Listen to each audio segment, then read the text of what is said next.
If you're thinking of a creative scavenger hunt idea, but you kind of stumped in regards to what type of scavenger hunt you want to put together, well, that's what I'm here for.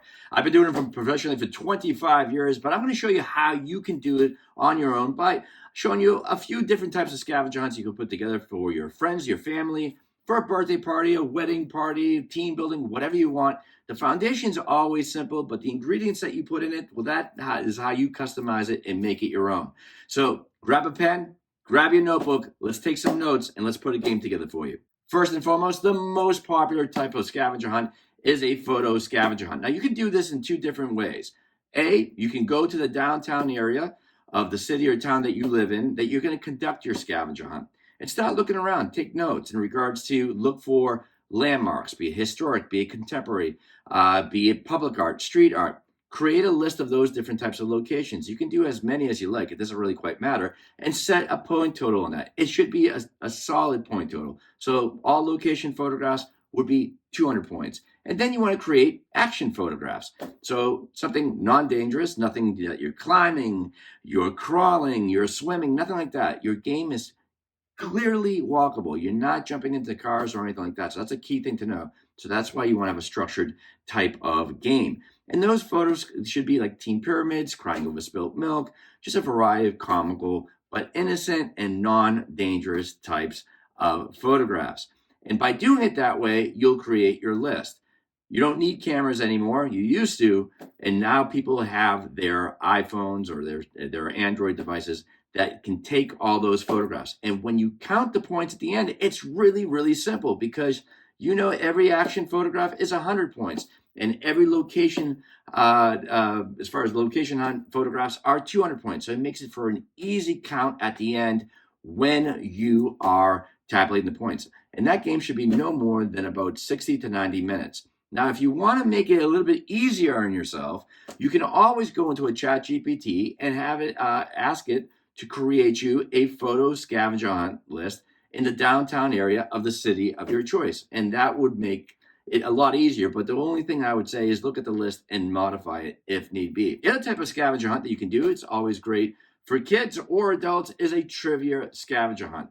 It's really simple. What you want to do, you can do it indoors, such as museums or in the town that you have.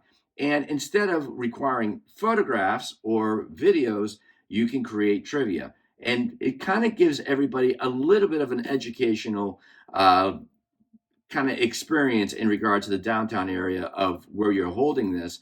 And it kind of makes them learn a little bit more. Or a museum location, which is always really easy. So go to that location, look around. I always say when you go into a town, look up, look down, look left, look right, see what you see. Try to make it non-Google as far as the trivia. So nothing that someone's going to type into Google or a chat GPT to get an answer. So for example, go to a particular sign. If there's a bunch of bulbs in that sign, how many bulbs are in that sign? So that way the people need to go there. If it's a museum, if it's a statue, what is at the base of that statue? Or whatever you want in the public mural. What is, how many cats are in the mural? Whatever you want it. That way people get to experience the location that you are exposing to them in a trivia base. They're learning a little bit more and then moving on. As far as an indoor location, like a museum, you can do the same thing, but it doesn't require any kind of running or anything like that.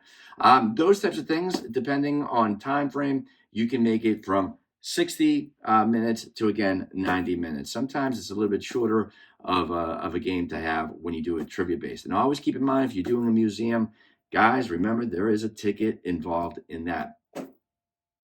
The next one is what they call a puzzle scavenger hunt. A puzzle scavenger hunt is kind of tricky, but it is pretty cool. Simply go to a specific location that you're going to be holding this scavenger hunt and find a location that will eventually be a hiding location for some big points. The key thing is this is a very short type of scavenger hunt in some cases, but this is how it's done. So go to that location that you're going to eventually hide this really big point conclusion item, token, whatever it is. And then when you take that photograph, you're going to go home and then you're going to take that, you're going to upload it to your hard drive on your computer. There are programs out there that make photographs into puzzle pieces. So make a couple or make a few, depending on how many teams that you're going to create, and then start cutting out those pieces in the puzzle. What you then want to do is you want to take little envelopes with small little pieces of that puzzle. Now you're going to have to do this for, depending if you have, let's say, 2 teams, you're going to make 2 sets. So one team is finding their own, the other team is finding their own. And this is how it's done. So let's say you're the team. You get your first clue at the instructions, and it's going to lead them to a location. When they go to that location, they're going to find an envelope with a few puzzle pieces in it. So they're going to collect that, and inside that envelope is also going to tell them the next place that they're going to go, which they're going to end up finding the same thing, and then so forth. It should be about 4 different envelopes in their path. Once they have all the pieces together, then they're going to form the puzzle. And once they form that puzzle, in that image, it will say the clue that you've hidden another envelope with big points or a token or whatever it is, if you want to do it as a gift certificate. So basically what they're doing is they're creating a race. But every envelope that they find, have it be worth it.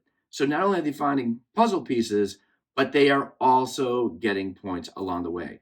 That could be a very quick type of scavenger hunt. It's really a lot of fun to do that, but keep those envelopes really scattered, so that way, it's not that quick of a game. So that's pretty much about a good 60-minute game, if anything. And then last but not least, one of the best ones out there, one of the most comical ones out there, and that is a video scavenger hunt. A video scavenger hunt is really easy. It is basically, you can utilize TikTok these days, or even go on to the web or ChatGPT to create you 25 different types of funny video challenges that your friends or family or colleagues can do together. It is really easy. You should keep the video challenges really simple and very quick, no more than about 10 seconds of video. The key thing, again, it has to be something that is not utilizing the following. It can't be an indoor setting. You got to keep it outdoors. Again, it cannot be dangerous. It cannot be required climbing, swimming, crawling, or anything like that. Just fun, different types of challenges. So, like, for example, a 10-second public exercise class with members of the public, or 10 seconds of this particular type of TikTok dance, or the biggest conga line you can put together. So again, very simple types of video challenges. Now you can take the video challenges and the photo challenges and mash them all together, but a video challenge type of scavenger hunt, which really doesn't require that much of a scavenger hunt, because they're just video challenges, you can utilize your location in regards to that, to some of those challenges. So if there is a specific, let's say, theater in your neck of the woods, then you can have your team go in front of the theater and for 10 seconds sing, any popular song, like a Taylor Swift song or whatever you want to do. So you can be a little bit creative and a little bit more strategic on that, because the videos are always great conversational pieces. And just like the photographs are, very Instagram worthy. So there's a few different challenges right there, or different types of scavenger hunts in a creative sense that you can put together. You can actually take all those and make them into one big hunt. It's just a matter of finding the location, which is very simple, utilizing it, and then creating your scavenger hunt. So, and also, don't make it too long, don't make it too short. Again, it should be no less than 60 minutes and no more than 90 minutes to 2 hours. So hopefully that helps you guys out. For more information on more scavenger hunt ideas, just hit this item.